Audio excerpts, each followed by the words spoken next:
organizado por la Unidad de Biblioteca y Documentación de esta universidad.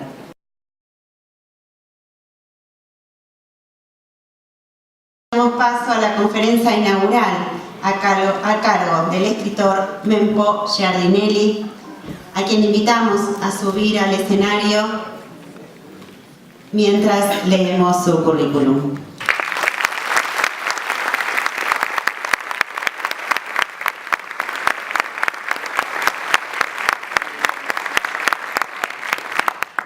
Mempo Giardinelli es escritor, docente y periodista. Nació y vive en Resistencia, Chaco, Argentina. Su obra literaria ha sido traducida a 20 idiomas y recibió importantes galardones, entre ellos el Premio Rómulo Gallegos en 1993 y en 2006 recibió el doctorado honoris causa de la Universidad de Poitiers en Francia. Es autor de una decena de novelas, entre las más conocidas Luna Caliente, La Revolución en Bicicleta, Santo Oficio de la Memoria e Imposible Equilibrio. Su más reciente novela publicada es Visitas después de hora.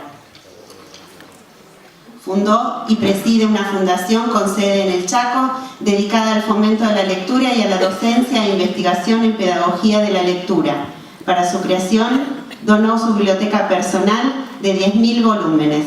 La Fundación sostiene diversos programas culturales, educativos y solidarios. Es un honor para nosotros poder contar con su presencia el día de hoy. Muchas gracias. Buenos días y el honor es mío. Muy agradecida además por la confianza de la Universidad Nacional de General Sarmiento, las amigas, las compañeras organizadoras y además el placer de estar aquí por primera vez, la primera vez que visito esta universidad, espero que no sea la última. Y quiero comenzar, traje dos temas que quiero reflexionar. Uno es la lectura como derecho, el derecho a leer, que es un tema que nos ocupa mucho desde hace mucho tiempo. Y también la idea de la biblioteca como democratizadora, ¿no? Es un poco lo que anticipó la rectora, coincido plenamente. De allí la importancia que cobran no solo los procesos de alfabetización, sino también la formación de lectores críticos y autónomos con capacidad de apropiarse y usar adecuadamente las diversas manifestaciones de la cultura escrita a favor de sí y de los demás. Por eso que el derecho a leer es uno de los más importantes derechos humanos. Lo voy a subrayar porque me parece una idea que tenemos que tener en cuenta. Es uno de los más importantes derechos humanos, porque se basa en el hecho irrefutable de que la lectura es condición básica para que una persona se eduque y pueda continuar toda su vida su propio proceso de aprendizaje. El derecho a leer es igualmente la mejor garantía de la libre circulación del conocimiento, factor indispensable y decisivo para la construcción de una ciudadanía responsable, participativa, reflexiva, crítica, con pensamiento propio. Para garantizar esto, por lo menos cabe recordar que la Asamblea General de las Naciones Unidas, el 20 de noviembre de 1959, aprobó la Declaración Universal de los Derechos del Niño, que supongo que todos y todas acá conocemos. Unos 20 años después, el CERLAL, que era el Centro Regional para el Fomento del Libro y la Lectura en América Latina, redactó los derechos universales de los niños a escuchar cuentos, que me los voy a saltar porque creo que son bastante conocidos, pero de alguna manera es un repertorio de los derechos a contar y a ser contado, a leer y a ser leído.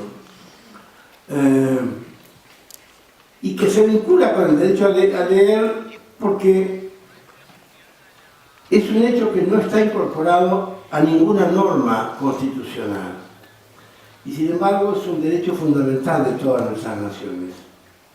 Leer es inherente a los ciudadanos de una democracia y alguna vez deberá ser garantizado en el pacto social que es de hecho toda Constitución Nacional. Además cabe recordar que todos los derechos constitucionales, todos, se relacionan estrechamente con la lectura. derecho al trabajo, a la salud, a la educación, a la previsión social, los derechos de los niños, los ancianos, las profesiones de empleo, todo está vinculado a la lectura de manera esencial, basal e irrenunciable. Entonces la lectura deviene en esta dimensión como un derecho político fundamental. Incluso puede afirmarse, es un poco osado, pero puede afirmarse que la democracia misma depende de la lectura. Entendida esta como derecho que trasciende la perspectiva que se le da habitualmente cuando se la considera como un problema pedagógico. Es mucho más que un problema pedagógico. Más aún, yo creo que la educación no es un problema pedagógico, es mucho más que un problema pedagógico. Es un problema esencialmente político, y la lectura lo es. Todos conocemos, voy a citar una idea de Michel Petit, que es pertinente. Ella dice: el lenguaje nos construye. Tener acceso a obras cuyos autores han intentado transcribir lo más profundo de la experiencia humana, desempolvando la lengua, no es un lujo, es un derecho cultural, porque el acceso al saber es un derecho cultural. Coincidentemente, otra extraordinaria pedagoga de la lectura, que es Silvia Castellón, equivalente colombiana a Michel Petit, en su libro El derecho a leer y escribir dice: la lectura es un derecho, ante todo porque no es un lujo ni una obligación. No es un lujo de élite que pueda asociarse con el placer y la recreación. Tampoco es una obligación impuesta por la escuela. Es un simple y fundamental derecho de todos, que además permite un ejercicio pleno de la democracia. La idea de Castellón es muy interesante porque ella desarrolla toda la idea de las políticas públicas de lectura y escritura, y el rol del Estado ya lo tiene muy definido. Voy a sentarme en citas, me remito a eso, pero diría que desde esa perspectiva el Estado juega un papel fundamental porque es el que ayuda a modelar, a conducir y a proyectar la sociedad, cumpliendo con el fin último para el cual existe, que es promover el bien común y el pleno desarrollo de todos. De donde una política pública de lectura es mucho más que un problema de pedagogía, aunque los que trabajamos en pedagogía de lectura tratamos de fortalecerlo. En realidad, todo ciudadano, toda ciudadana necesita informarse, formarse, movilizarse, hacer seguimiento, evaluar, corregir la marcha de la sociedad en la que está viviendo. Castellón dice en el sentido que el acceso a la lectura no organiza de manera absoluta la democracia, pero no tenerlo la impide, o por lo menos la retarda. La lectura, más allá de las modas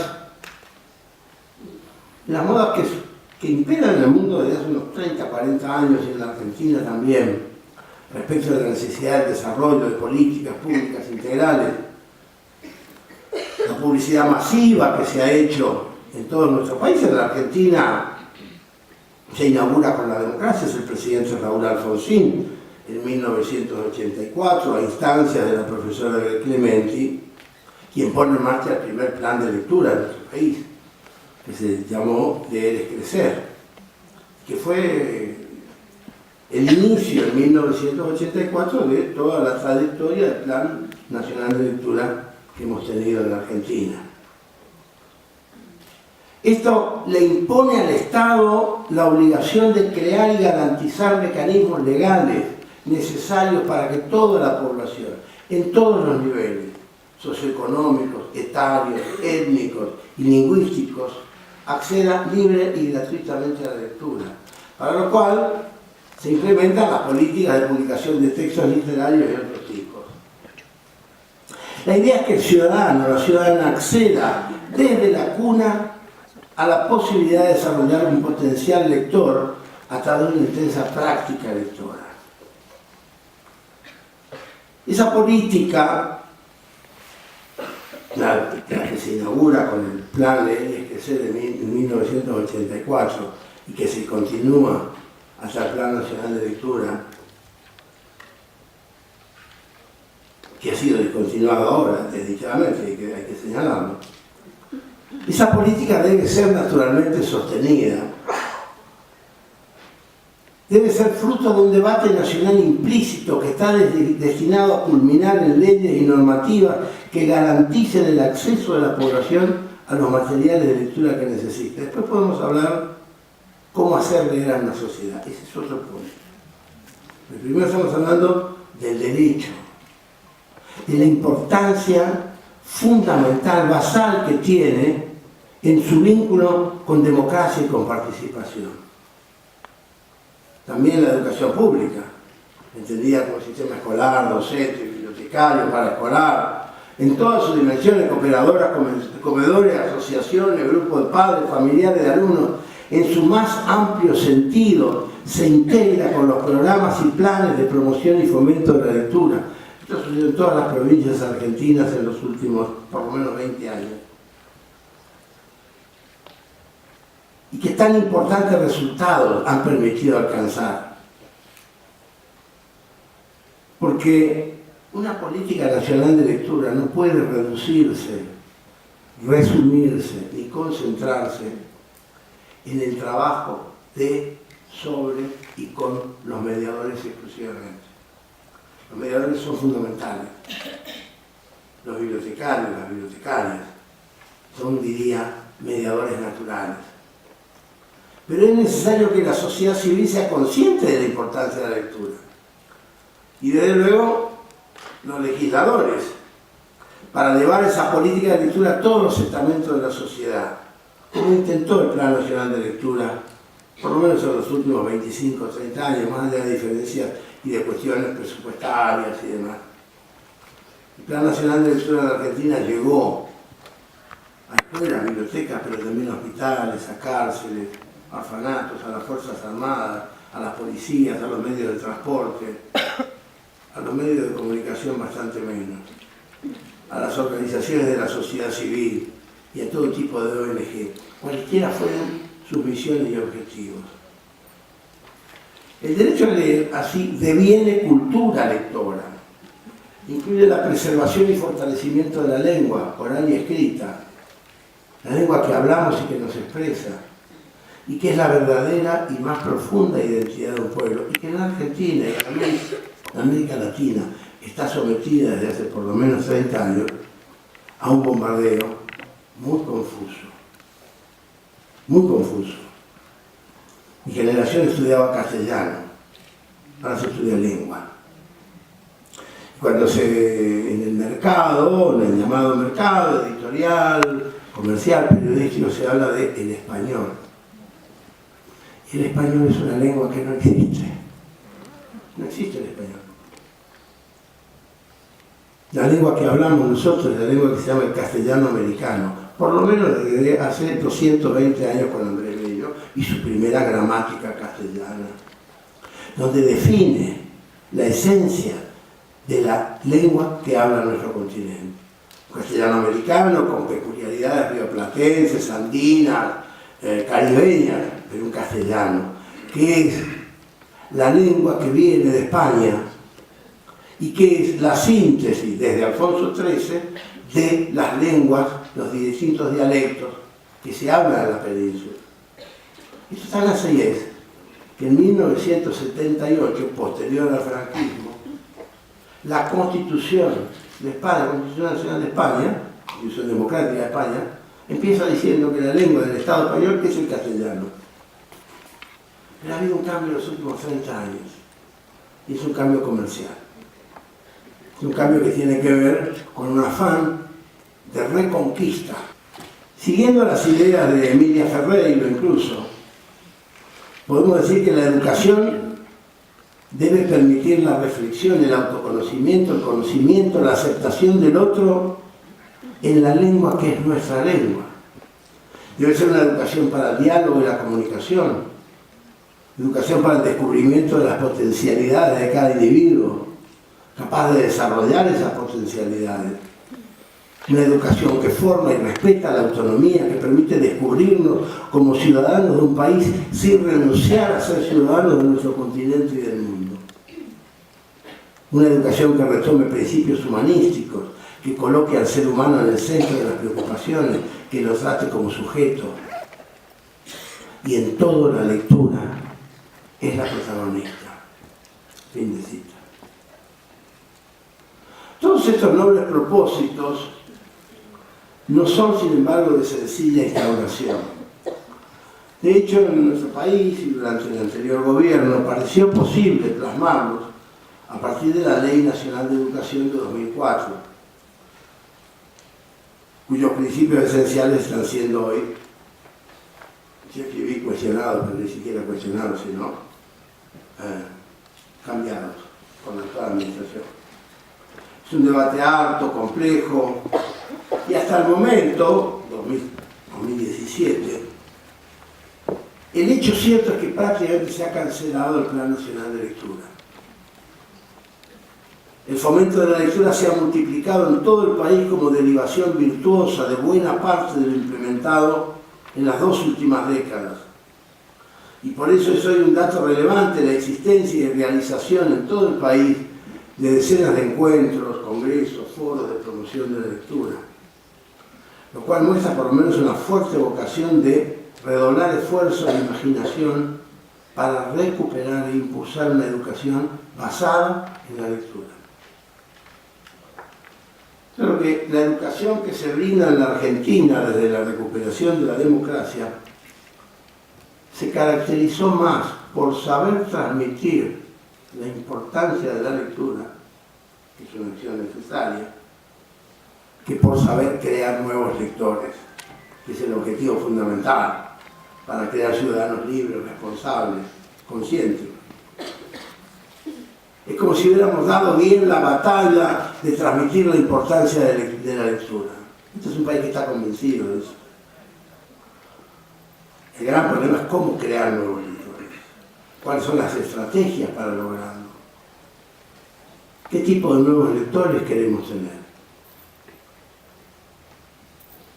Y sobre todo ahora, cuando la contradicción fundamental en todo el mundo, el llamado mundo moderno, consiste en que la sociedad contemporánea ha ido desplazando el espacio que ocupaba la lectura de literatura en cada hogar, que era un espacio de placer, de reflexión, de conocimiento, ha ido siendo desplazado en favor de la televisión primero, de internet después, y más recientemente de las llamadas redes sociales.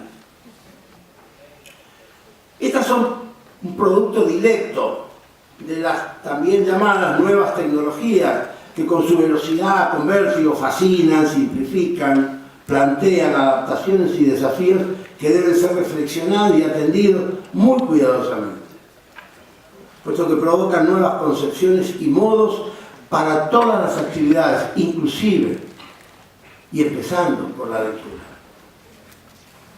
El gran dilema a resolver en materia de promoción lectora, y esto seguramente se profundizará con los incesantes avances cibernéticos, consistirá cada vez más en ir encontrando las respuestas adecuadas para que el derecho a leer siempre esté garantizado y la lectura siga siendo un bien activo, generalizado y democratizador.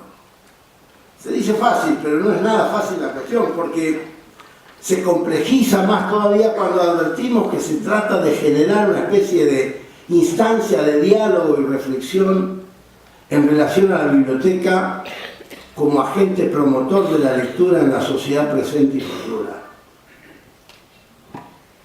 Yo tengo casi medio siglo de ser docente y mediador de lectura, específicamente de lectura literaria, que en mi opinión es la buena, es la mejor, porque es la que construye ciudadanía, la que abre los ojos, como es el lema de nuestra fundación en el Chaco. O sea, la lectura que ensancha el conocimiento a la vez que forma criterios éticos y estéticos. La pedagogía de la lectura, que trabajamos, que iniciamos a mediados de los años 80, cuando hacerlo parecía un exotismo, y además en los márgenes del país, lejos de donde dicen que despacha Dios, advertimos que para la reconstrucción democrática no alcanzaba con promover la lectura. Era muy fácil, y fue muy fácil, convencer a este país, a todos los países. Lo que hacía falta era más que la propagandización de la virtud de la lectura, era superar los lugares comunes, el hábito, el placer, el contagio. Todo eso que está muy bien como enunciado, pero tampoco alcanzaba ni alcanza. Lo que hace falta es un trabajo de campo, insertarse en la sociedad profunda y en los males concretos de la iletralidad y la iliteracia, concepto que ni siquiera teníamos en castellano. Para ello, algunas pequeñas organizaciones como la nuestra creamos un voluntariado para trabajar en programas con un objetivo concreto y urgente: dar de leer. Ese dar de leer, como nos enseñó Graciela Cabal hace muchos años, que era el equivalente a dar de comer.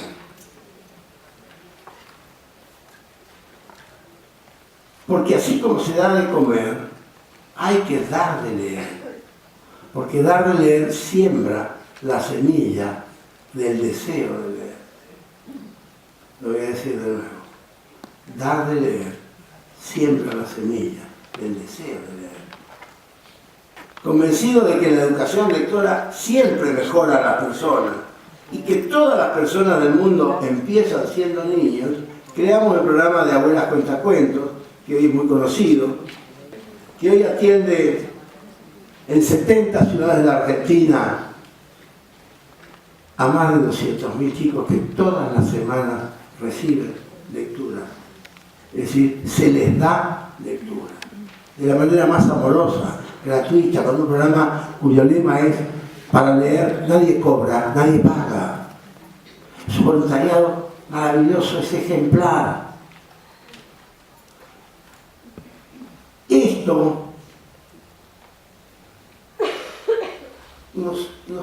creo que nos ha dado la puerta para empezar a contribuir a una educación lectora diferente, porque ponemos el eje absoluto en la preparación de docentes y bibliotecarios que también reciben lectura de abuelas y de docentes veteranos y veteranas. ¿Y qué lectura? Les leemos la mejor literatura, porque queremos lectores competentes y capacitados, que puedan ser competentes y capacitados formadores de lectores. Porque el fomento lector también trabaja a modo de cascada. El problema a reflexionar en este punto es relacionado con la biblioteca pública, con la biblioteca escolar, es interrogarnos acerca del tipo de bibliotecario que será el que llamamos agente promotor. Y esto plantea varios interrogantes. No solo el tipo de bibliotecario, si va a estar en la Biblioteca Nacional, va a estar en una biblioteca escolar, una biblioteca de aula, una popular, una pública. ¿A qué sector va a atender? Sino también cuál es la formación de los bibliotecarios y bibliotecarias. Acá quiero ser muy cuidadoso, muy respetuoso, pero también tengo que ser claro. Uno de los grandes problemas que tuvo la dictadura, que nos planteó la dictadura y que nos dejó, es la militarización del libro y de las bibliotecas. Todavía en biblioteca donde llega alguien y le dicen documento, todavía sucede. No lo digo ni siquiera irónicamente, lo digo con dolor, como que tenemos que ir cambiando y que estamos cambiando. Hay un trabajo extraordinario que se está haciendo. Lo está haciendo la Asociación de Bibliotecarias, lo hace la CONAVIP, desde hace muchos años además, la CONAVIP, que es la gran institución patriarcal y matriarcal de las bibliotecas. Siglo y medio tiene, más o menos. Y ha sobrevivido a todo. ¿Y por qué es importante esto? Porque gran parte del estudio de la bibliotecología en la Argentina, y digo gran parte generosamente porque prácticamente casi todo, abandonó la lectura. Es casi un oxímoron. El estudio de bibliotecología abandonó la lectura. Décadas llevamos ya. Sabemos archivología, sabemos computación, sabemos las nuevas TIC, sabemos de archivología, sabemos clasificación. Que yo sepa, y conozco bastante de eso, no hay una sola carrera de bibliotecología universitaria en la Argentina que tenga los 4 años de estudio de literatura. Con suerte el tercer año, literatura argentina o literatura. Pero esto es un contrasentido absoluto. A mí me han llamado de 2 universidades nacionales colegas para trabajar en esto. Estamos contribuyendo a modificar esto. No, nada contra la tecnología, nada contra las vocaciones. Hay que leer, chicos, chicas. El que no lee no sabe. Tan sencillo como eso. El que no lee no sabe. El mejor técnico de las TIC y de las TOC, si no lee, no sabe. No forma.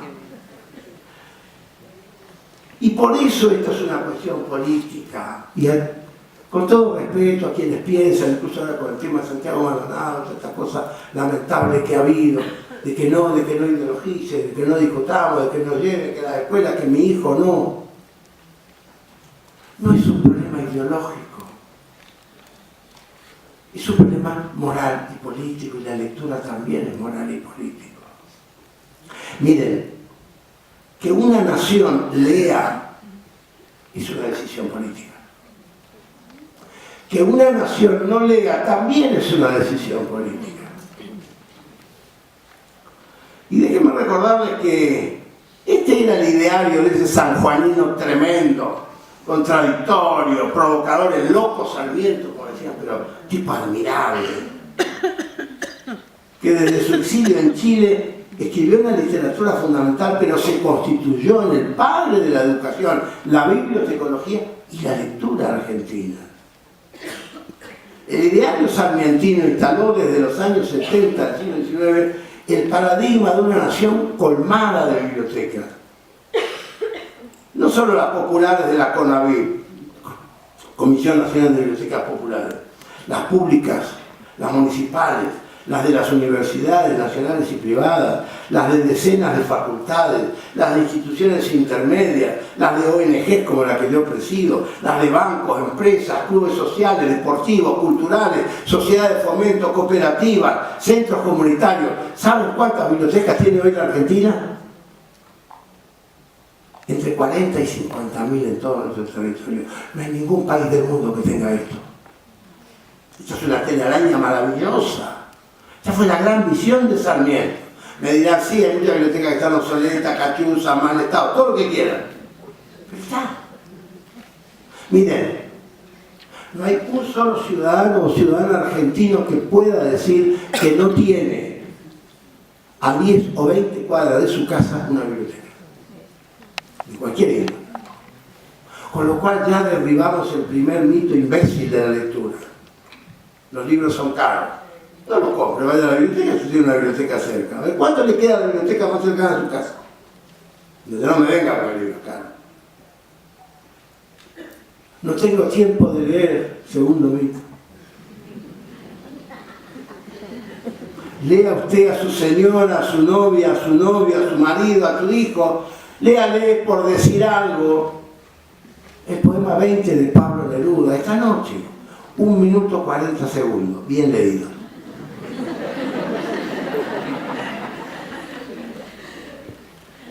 No tiene que agarrar Los Miserables y leerlo todo esa noche, va a ser imposible. Una historia de Cronopios y de Fama, de Cortázar, que son deliciosas. Pueden leerse en 40, 50 segundos. En ese contexto, la biblioteca debería ser el lugar donde esto suceda. Y tenemos que luchar para eso ¿Por qué? Porque el primer paso que tenemos que dar es hacer que nuestros bibliotecarios sean lectores de literatura. Y esto tenemos que formarlo en los institutos universitarios. Si por mí fuera, en cada año, en cada nivel de la carrera de bibliotecología, habría que estudiar literatura universal, literatura latinoamericana, literatura argentina y las literaturas regionales de cada una de esas áreas. A lo mejor llegamos, a lo mejor de tanto estar, como dice el mexicano, chingue y chingue, a lo mejor lo logramos. A lo mejor un día se logra. Créanme que hay universidades, por lo menos 2 con las que yo estoy trabajando, que tienen mucha conciencia de esto. Y van a ser ejemplares esos cambios cuando se hagan. Porque miren, además acá hay que tener otra cosa que quiero señalar. El prestigio de la Argentina lectora, que fue enorme y que todavía perdura en muchos lugares. Pero sí que la Argentina culta, se debía a que la Argentina fue el principal país productor de libros del continente americano. Fuimos el primer exportador de libros y revistas de toda América y España. En 1952, el segundo ítem en importancia de las exportaciones argentinas eran libros y revistas. Con nuestras efemérides, con Villiquen, con los libros de Mariana Ward, de Constancio Vigil, también de João Bento Monteiro Lobato de Brasil, que se traducían mutuamente entre Brasil y Argentina en aquellos años. El conocimiento universal, todo el conocimiento universal, miren, la literatura, la filosofía, la ciencia, la tecnología, todo se traducía al castellano en Argentina, en la ciudad de Buenos Aires. Era el centro de traducción a nuestra lengua de todo el conocimiento universal, y con grandes traductores. Esto fue durante décadas,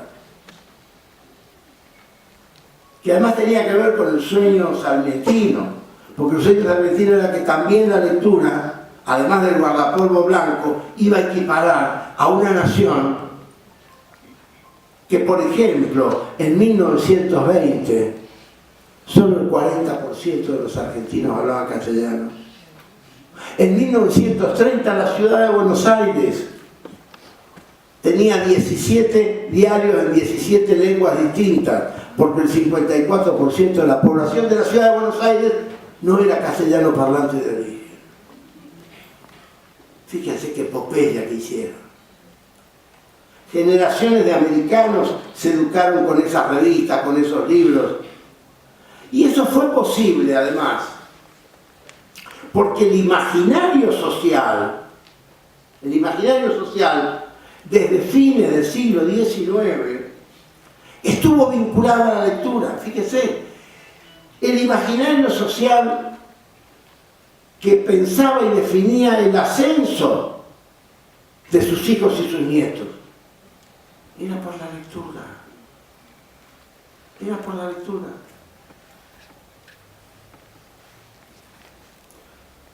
Todos los sindicatos de la Argentina fueron creados en bibliotecas.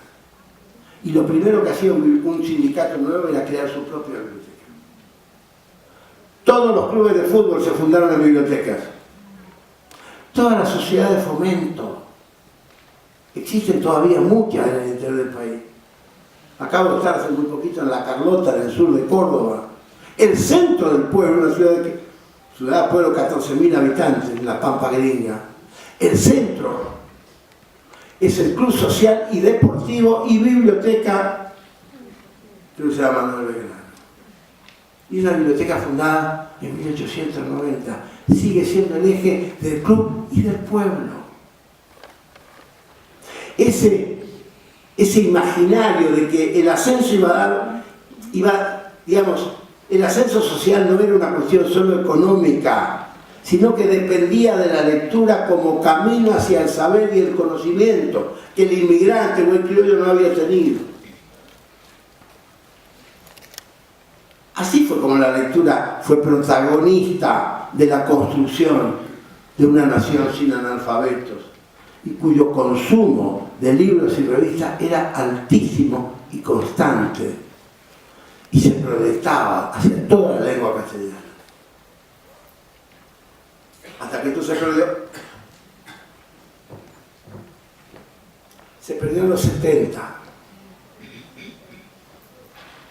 Cuando la lectura y el libro pasan a ser demonizados, cuando la lectura y el libro son declarados peligrosos, nocivos, subversivos, cuando dejamos de ser sociedades lectoras, producto de un discurso autoritario y perverso que decía o sugería que el libro era peligroso y subversivo, se generalizó la censura. Se quemaron editoriales y bibliotecas enteras. Se instaló el miedo a leer. Y las bibliotecas, que eran el domicilio natural, fueron expurgadas, sometidas a inquisiciones, militarizadas, como decía hoy. Y todo eso naturalizó en casi todos los sectores sociales, y por desdicha, también en los sectores más atrasados, los sectores marginales, que siempre suelen ser los más perceptibles para adoptar ingenuamente o por ignorancia o por temor las peores ideas. Y esto produjo que hace apenas 40 años el libro era subversivo porque el saber era subversivo. El conocimiento, el pensamiento, la libre expresión eran peligrosos. Yo no sé ustedes, pero yo tengo más años que muchos. Yo quemé libros. Yo enterré libros. Yo era un muchacho y me iba a mi trabajo a los 20 años. Cada vez que tomaba el colectivo, me llevaba 2 o 3 libros que yo sabía que eran peligrosos y me los olvidaba en el asiento colectivo. O lo dejaba en un banco de una plaza.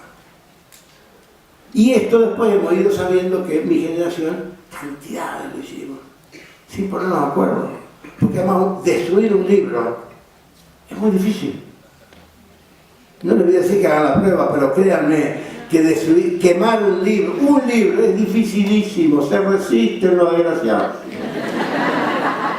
Se resisten, ya tenés que estar rompiendo hoja por hoja, prenderle página por página. Te lleva una caja de fósforo quemar un libro. Y lo hacíamos en el baño a las 12 de la mañana muertos de miedo.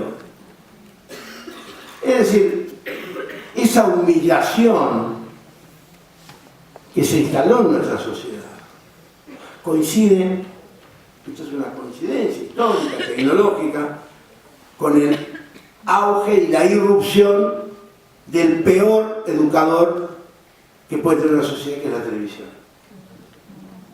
Entonces, se esfuma la lectura y rompe la televisión. Y el resultado lo estamos pagando todavía. Yo sostengo que las políticas públicas de lectura han sido por eso el gran camino de una restauración bibliotecológica y lectora. No lo digo porque está acá Leandro Sagastizaba, que es el presidente de CONADIL, que es un querido amigo con quien tengo una relación de muchos años de amistad. Pero tengo que decir que la CONAVIP ha sido un factor de resistencia extraordinario. Alguna vez alguien me dijo en broma, lo que pasa es que era tan chiquita y discreta que los militares y Menem no se dieron cuenta que existía, por eso no la tercerizaron. Yo creo que hoy tengo que hacer un poco lo mismo, así que voy a seguir de largo con el tema. No van a ser. Y entonces después empieza a irrumpir el desarrollo tecnológico. Miren, anoche yo preparaba esta líder y me acordaba que en 1987, hace exactamente 30 años, 30, ¿no? Yo fui invitado a un congreso de literatura en Santiago, en Chile, donde se debatió el tema del congreso, lo recuperé anoche, eso era la novedosa irrupción de las computadoras que se habían pasado en un mercado de modo impactante. Yo escribí una ponencia que no la tengo, pero me acordé que había hecho eso. Y en mi ponencia entonces imaginé, como joven escritor que era, imaginé un mundo futuro y lejano en el que se podría, yo había influenciado por Bravo, dice seguramente, yo imaginé un mundo lejano en el que íbamos a poder leer en las paredes el Quijote. Don Quijote iba a estar sostenido en la pared como en el aire, con solo tener la voluntad de decir el Quijote, me aparecía el Quijote de la tierra. Pasaron solo 30 años, hoy mi hija de 15 lee todo lo que quiere en su celular, lo puede proyectar en la pared y yo releo Don Quijote en los papeles porque yo soy viejita y a mí me gusta leer los papeles. Lo que quiero decir es que los avances tecnológicos y la maravilla del mundo hipercibernético también nos plantea esta pregunta: ¿qué hacemos frente a esta realidad? ¿Desesperarnos? ¿Resistirnos a la abrumadora modernidad que todo lo avasalla y siempre se te viene encima? Yo prefiero pensar positivamente y creo que la tecnología es buena. Yo de chiquito, a los 5 o 6 años, dibujaba, manchaba, pintaba, aprendí ahí lo que siempre recomiendo. No hay nada mejor que un libro bien gastado por los chicos. Cuanto más roto, pintarrajeado y destruido esté, mejor. Los chicos aman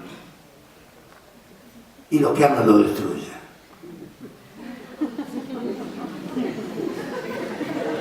La muñeca más querida de mi hija no tiene ojos, le sacó todos los pelos, un desastre.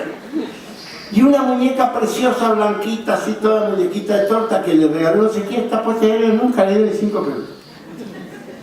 Es decir, a mí me indujeron a eso sin decirme jamás, y yo empecé a leer. Y después de muchacho, de adolescente, 10, 12 años, empecé a subir los escalones, a leer los libros que se suponía que eran inconvenientes. Yo me encargué de saber que eran inconvenientes rápidamente y me encantó, obviamente. Recuerdo haber leído a D.H. Lawrence a los 11 años. Mi mamá adoraba leer las novelas de Alberto Moravia. No sé, el libro de Alberto Moravia era recontra picante, los 50, 60 era una... Yo me leí todo Moravia, porque no estaba ahí, lo leía mi mamá. Así que ese fue mi origen. Sí quiero decir, después mi hermana fue la... Siempre lo recuerdo con mucho cariño, mi hermana fue muy importante en mi vida. Ella fue la primera bibliotecaria egresada de la Universidad Nacional del Noreste. Y fue además la fundadora de la Biblioteca Municipal Hipólito Yrigoyen, que hoy es una de las más importantes de Resistencia. Así que yo me crié en ese ámbito. Muchísimas gracias. Aquí hay 2 preguntas que posiblemente han sido formuladas cuando apenas empezaba la charla, porque me parece que casi que ya las ha contestado, pero se las voy a transmitir. Una es, ¿por qué la lectura es un derecho? Bueno. Empiezo de nuevo. Si quiere después lo colgaré el texto, lo puede... Hay un capítulo en mi libro Volver a leer, y también esto lo voy a seguramente poner después. Pero así muy para no eludir, es un derecho porque todas las actividades profesionales, ciudadanas, todos los derechos consagrados en las constituciones nacionales de los pueblos, todos se relacionan con la lectura, todos. Y porque es la vía hacia el conocimiento, entonces es un derecho humano universal, fundamental. Yo comencé diciendo eso aquí en Libertad. Otra pregunta que creo que también ya la ha contestado extensamente, pero se la transmito, es ¿cómo acercamos a la sociedad a la lectura? ¿Cómo acercamos a la sociedad a la lectura? Bueno, la respuesta a eso es casi la verdad de perogrullo. La manera de acercar la lectura a la gente es leyendo. Que te vean leer, que uno comente. Hay la teoría, no sé cómo es la teoría de Aidan Chambers, que es uno de los grandes pedagogos de la lectura ingleses, y él tiene su trabajo extraordinario, que es alrededor de la conversación. Borges también lo proponía. Borges tiene páginas muy interesantes añorando lo que decía la pérdida de la conversación. Juan Figlioy, Sábato, grandes conversadores, porque la literatura voy a decirlo como un viejo, se conversaba. Voy a decirlo como un contemporáneo, se conversa. La literatura se conversa. Ese leer algo y preguntarle, la idea de Chambers. Simplemente pregunte, dime, tell me.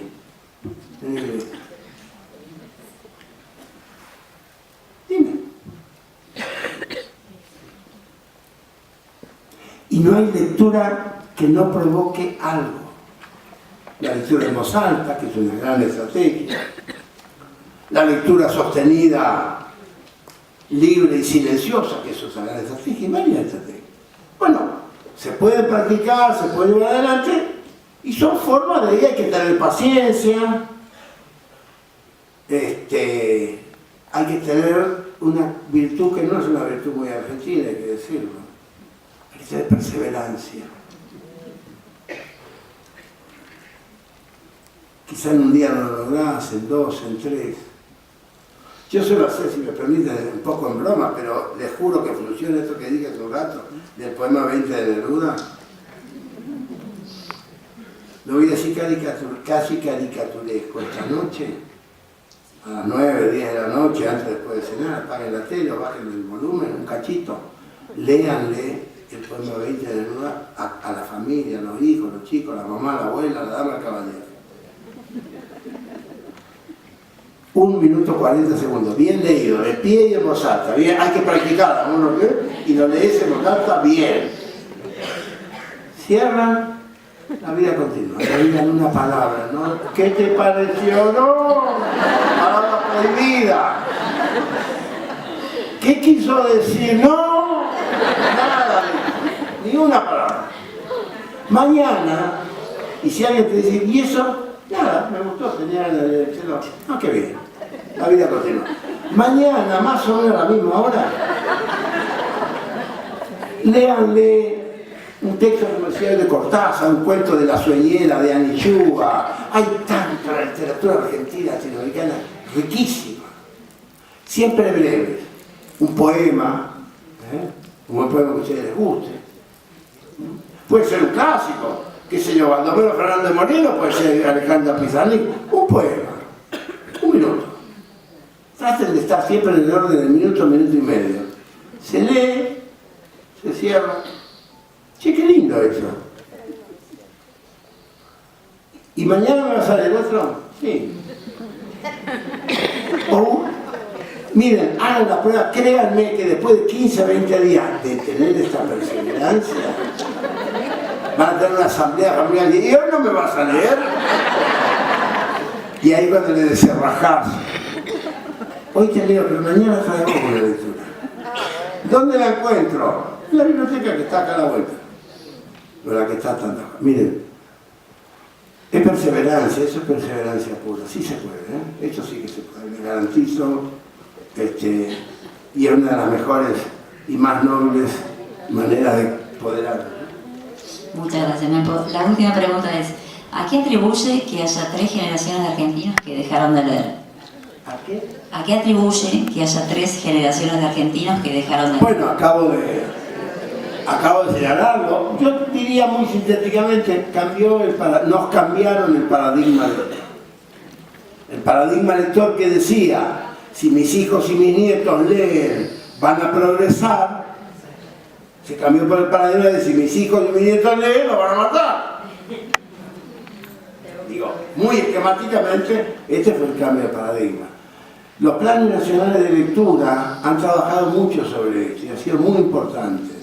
Una cosa que yo más lamento del presente actual, de las decisiones educativas del actual gobierno, que no estoy de acuerdo, y las decisiones educativas no estoy de acuerdo prácticamente con ninguna, pero la que lamento, independientemente de cualquier debate teórico, la que lamento es haber terminado con el Plan Nacional de Lectura.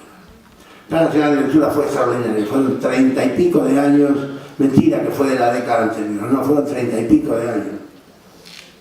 Y fueron con gobiernos de todos los signos. Y empezó con un gobierno radical. Y terminó apoyado por el último gobierno del kirchnerismo de una manera sustantiva. Porque era una política de Estado. durante 30 y pico de años se mantuvo, se consolidó, se proyectó a 24 planes de lectura en cada una de las provincias de los distritos. Se complementó con un programa extraordinario que fue Conectar Igualdad. 6 millones de computadoras que se entregaron y que todavía mi hija tiene una y estamos buscando un técnico que la actualice porque parece que se pone obsoleta y entonces a ver qué hacemos con eso. Y nosotros podemos comprarle una computadora a mi hija, pero ella quiere su Conectar Igualdad porque la tiene hace 4 años. ¿Y esto cuánto habrá pasado? ¿Cuál fue la decisión? No termino de entenderlo. Yo pienso que es una decisión política. Por eso decía hoy, decidir que una sociedad va a leer es una decisión política, decidir que no va a leer también es una decisión política. Ojalá estemos a tiempo de que eso se cambie. Hace falta el Plan Nacional de Lectura. Hace falta un Estado que entregue libros, que provea libros. Yo dirigí durante años, trabajando ad honorem, quede claro y que nadie lo dude, en el Ministerio de Educación de la Nación, dirigí la serie Leer por Leer, que deben conocer, está en todas las bibliotecas del país. 5 millones de ejemplares se hicieron de Leer por Leer. Esa colección la dirigí yo, con Angélica Borodille, con Graciela Cabal, con Graciela Faldo de la Universidad de La Plata, con Graciela Vialé de la Universidad de Córdoba, con Angélica Borodille, con Ana María Ayuba. Es una maravilla esa obra. Y después hicimos Leer la Argentina, que también reconoce y tiene, está en la biblioteca. 3 millones de ejemplares, 290 cuentos de autores argentinos del siglo XX, de todas las regiones del país, 7 tomos, cada tomo una región, donde desmunicipalizamos la literatura. Porque la literatura argentina, a partir de estas concepciones, dejó de ser la literatura de la ciudad de Buenos Aires, del Obelisco y los compadritos que estaban alrededor. Que es una literatura extraordinaria, atendible y respetable, pero la literatura argentina es mucho más que eso. Y dedicamos un tomo a la Patagonia, uno al noroeste, otro a Cuyo, otro al centro, otro al litoral. Yo quiero ese Estado que da esos libros gratuitos, que llegan por millones, están en todas las bibliotecas de aula, en todas las bibliotecas escolares, en todas las bibliotecas del país están esos libros. Los libros del Bicentenario, los libros para seguir creciendo, todas esas colecciones. Y quiero decirlo además como un homenaje a mis colegas, a los primeros originales, después sumamos a Guillermo Martínez, a Perla Suez, a Pablo de Santi. Bueno, Mepo, muchísimas gracias, la verdad que nos queremos todo el resto. Gracias a todos.